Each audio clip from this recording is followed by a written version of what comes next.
Hugh Jackman appears to have broken his silence after his ex-wife, Deborra-Lee filed for divorce. Yeah, for more, we're joined by entertainment editor Peter Ford in Port Douglas, if you don't mind. Deborra-Lee released a powerful statement yesterday and Hugh seems to have responded on Instagram. Program, we got that statement, we read it out. I think we're all quite taken aback by one word that she used, and that was the word betrayal, because it does very much go to confirm a lot of the chatter there has been for the last couple of years, that he was having an affair with his co-star Sutton Foster when they were on stage together in The Music Man. So that was the breakout word. If you look at the whole statement, I actually thought it was a very fair, considered, mature statement, and Deb is absolutely entitled to have her voice. She said nothing negative personally about Hugh or Sutton Foster. But what I was really taken aback by, a couple of hours after that, now we'll come back and explain the backstory to it, but Hugh did take to Instagram, and this is what was posted up.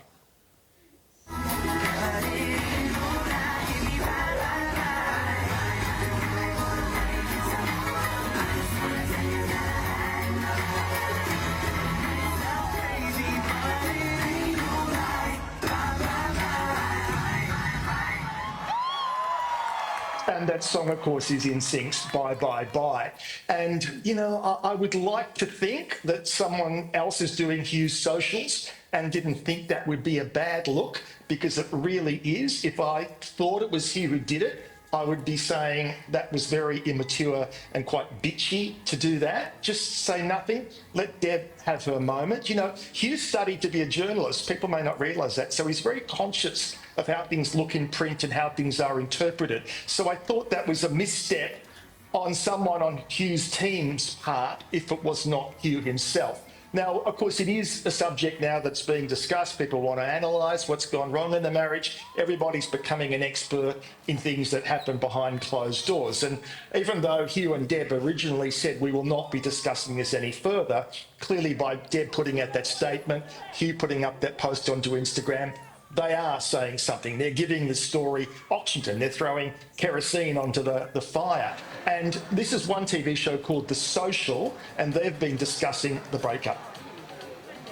During their 30-something-year relationship, they never leaked any kind of... Have you guys ever heard a story about Hugh and his wife? Nothing. So I agree. I think it's hurt feelings, and I think you can break up with somebody and be fine with it until you see them move on. And then there's something that's... Or there's more to the story. Time will tell. Or you find that there was an overlap that they weren't honest about. Who knows? Good luck, Hugh. I mean, he's a man. He's a man in Hollywood. You know what that means? Nothing's going to hurt him. So Hugh busier than ever at the moment. He's actually doing a play and his ongoing season at Radio City Musical. So I think this is certainly, at this point in time, a momentary dent in his popularity. I think most people these days look at things and say, you know, things happen. You know, things don't always work out like we'd like them to. And I think Hugh will ride on, and hopefully Deb will find great happiness in future as well. There's never been anything about his social media to me that would indicate that someone else is running it.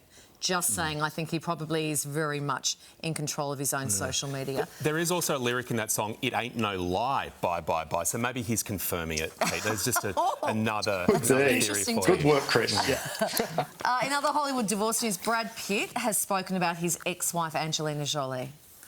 Yes, and look, it's going to read like he's being dismissive, or is he actually saying, I don't want to buy into it?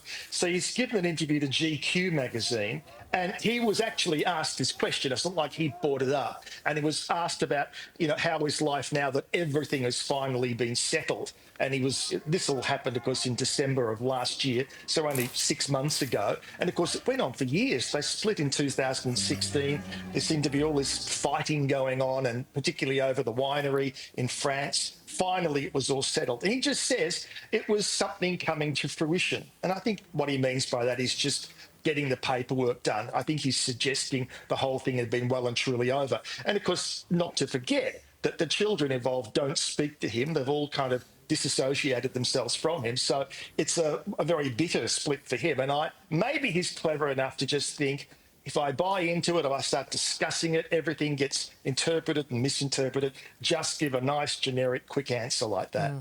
Yeah, fair enough. All right, if they can't make it, who can, Pete? I'm struggling what to believe in now. But you have some exciting news about singer Cassie Ventura. Yeah, this is lovely news. So Cassie Ventura, of course, has been very much in the news lately because of the Diddy trial. And she's become a mum. Now, we obviously knew she was pregnant. She had to go through all that in recent weeks when she was in the final stages of her pregnancy. The belief is, according to the Adelaide Times, it's a baby boy. Now, also recently on her social media, she put up a blue emoji heart. So there's the giveaway, right? So that's clearly an indication that a boy was on the way and has now arrived. So I'm very happy for her. And what a rough few weeks she's had in what should be obviously a joyful and very peaceful time, and it wasn't. Yeah, indeed. Hailey Bieber has signed a mega deal. A real mega deal. So this is $1 billion US for her cosmetics company, and this is $600 million in cash that goes into her bank account, another $200 million US in stocks, and another $200 million will come her way based on future earnings from the company. So how good is that? ELF, E-L-F company have acquired it. Rode is the line. She only started it 3 years ago. And now here she is with a $1 billion US paycheck. So it's quite an amazing success story. Of course, the other, I guess, the template for this is Rihanna, who, of course, is a very substantial, successful pop singer in her own right. But, of course, her real wealth, and she is the richest person in show business. And that's because of all the money she's made from her cosmetics and beauty lines. So there's big bucks to be made if you get it right. Yeah. So I know I'm a woman. Like, how much makeup are we as women buying in the world? Yeah. Like, it's so much. The valuations are incredible, aren't they? That's a huge business. Like, and every second huge celebrity markups has it. too. And yet, Yeah, huge profit margins and markups I know, on everything. God, we must be buying a lot. Mind you, I think I could keep one company afloat just by themselves. So yeah, maybe we are. Thank you, Pete. We'll check Thanks, in with Pete. you from sunny Queensland a little bit later in the show.